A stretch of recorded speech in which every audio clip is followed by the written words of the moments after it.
Hello friend, sasa rero tugiye kunya tugaruke ku makuru ari kuvuga muri kino cyumweru kabisa niyaranze weekend yacu yashize ejo bundi rwose. Tugiye kurebera amakuru hamwe ameze neza, amwe aryoshye cyane uko weekend yari imeze.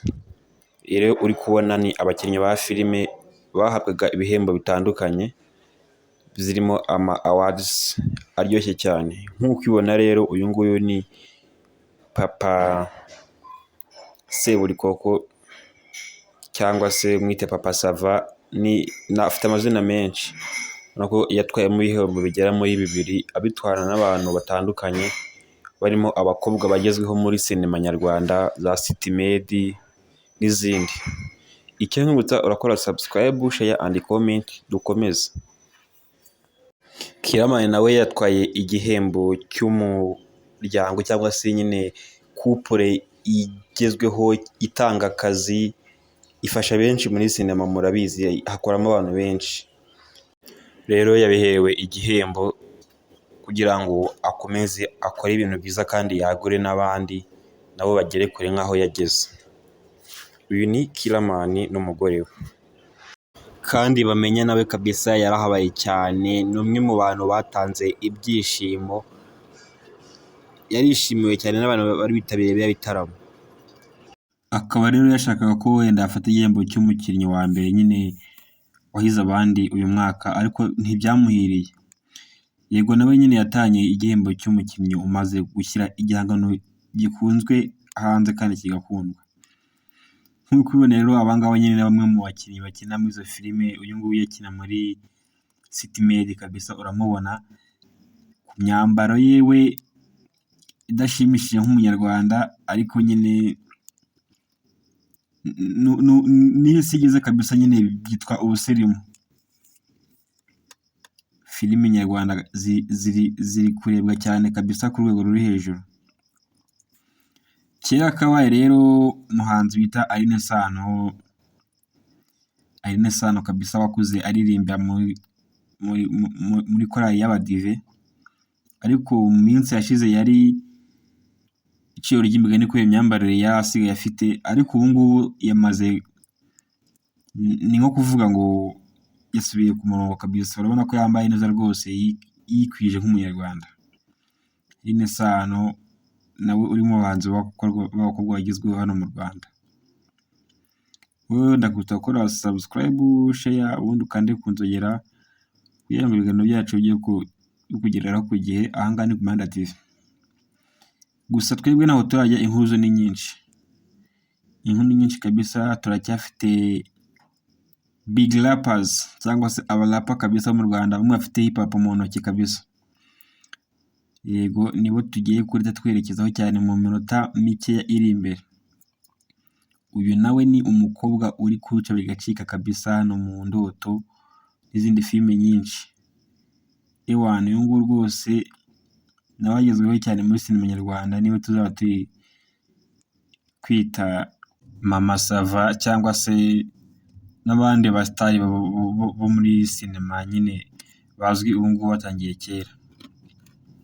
Uyu nguyu nawe rero niwe uri kuca bigacika. Tutagiye kure rero, tudatinze, twihuse cyane, turagaruka kuri umuhanzi Furaninde. Sasa bamaze kumubona. Kinyusi Melody rero, Bruce Melody, uyu nguyu rero yamaze kuba ava muri Canada, aho asoje ibitaramo byiwe kabisa yakoreye muri Canada mu mijyi itandukanye ikomeye hariya mu gihugu cya Canada. Bruce Melody rero yamaze gutaha nyine, yatangaje ko byagenze neza, ariko natwe twarabibonye byagenze neza pe. Abantu baritabiriye bari benshi ugereranyije kuri cya gihugu kiri kure kabisa, imiziki itagerawe neza. Bari abantu benshi, urebye nyine harimo akantu umuziki nyarwanda utangiye kuzamuka. Urabona ko abana bari bishimye, baryohewe, benjoyinze kabisa, babonye umuhanzi w'umunyarwanda, dore ko cya gihugu kibamo n'abanyarwanda benshi. Buriya ewana benshi niho bashiriye. Uwo ni Bruce Melody wakoreraga ibitaramo byiwe hariya muri Canada. ariko undi muhanzi w'umunyarwanda nawe buriya uyu nguyu uri kureba Safi Madiba yari yabiciye mu Bufaransa. Uyu mugabo rero umaze igihe kinini atabarizwa hano mu Rwanda kabisa, ajya kuba muri Canada, akajya kuba muri Amerika, ariko ubu ngubu ari mu Bufaransa. Yataramiye rero abantu bari mu mujyi wa Rio kabisa. Umugabo yarebye inzu imwe iberamo ibitaramo kabisa, aravuga ati nanjye ndayifashe, iyi ngiyi ngiye kuyikoreramo show. Ariko ikintu cyatunguye abantu kikanabatangaza cyane ni ukuntu uyu muhanzi yitabiriwe kabisa.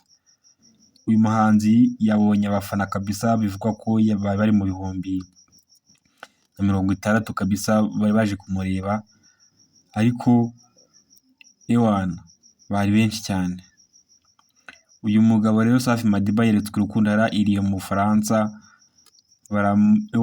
baritabira rwose, bakubita imiziki ye, dore ko afite indirimbo nshyashya, abantu barayinjenga cyane cyane kabisa. Safi Madiba uyu nguyu ari mu bamwe mu bashinze itsinda rya Urban Boys, uyu nguyu itakiri kumwe. Ubu nawe yari muri bara batatu, yari uyu nguyu Safi, Nizo Manizo ndetse n'uwitwa Nizo Kabos. Abo ngabo rero nibo bagize itsinda rya Urban Boys, baratandukanye, basigaye bahura bagiye gukora agataramo kari aho nyine. Abenshi muri make basigaye bikorana umuziki. Safi Madiba rero niwe nyine usa nk'utaraberetse nyine, abandi barimo baduha imiziki mikeya cyane. Safi Madiba kabisa wari wishimiwe hariya mu Bufaransa, agenda bakubitamo imizigo, ewana izi ndirimbo nziza we afite indirimbo nziza zifite beat rwose yumvikana nyine, urayumva ukanyeganyega. Safi Madiba ari mu Bufaransa iriyo. Sasa indi nkuru yacu rero ni barapa kabisa, bamwe barenze cyane hano mu Rwanda, bamwe bayoboye abandi, abami b'abami hano muri hip hop nyarwanda. Uyu rero uri kureba bamwita P Fla ewana. Uyu nguyu ni umwe mu bahanzi bari bagize Tuff Gang, umwe mu bakunzwe cyane, umwe kabisa warapaga cyane abantu bakaryoherwa. Noneho hakaza Kizigenza, uyu nguyu wundi niwe muhanzi, niwe murapa ewana. Uko bari bageraga muri bane: Bulldog, Kimozela, Ijisho ry'Uruvu, afite amazina menshi cyane ewana, ni akasamutwe. Ararapa imirongo y'imihanda, arapa icyo bita ukuri, arakubwira kabisa ukabyumva. Hagati aho rero undi musani wa kera bita Fireman, nawe ugira amagambo akakaye aryana kabisa, akarishye cyane ewana. Nawe ni mu bahanzi batangiye hip hop kera kabisa, barazwi kera bakiri ku nkoni za hatari. Rero inkuru zacu ntazirangiriye, icyo nkutsa ni ugukora subscribe, ugakanda ku nzogera, ubundi ugakomeza ibiganiro byacu bikajya kugeraho ku gihe. Kandi ushaka ko tukwamamariza, tukweditingera video, nimero ngizo hasi. Kandi ndabakunda cyane.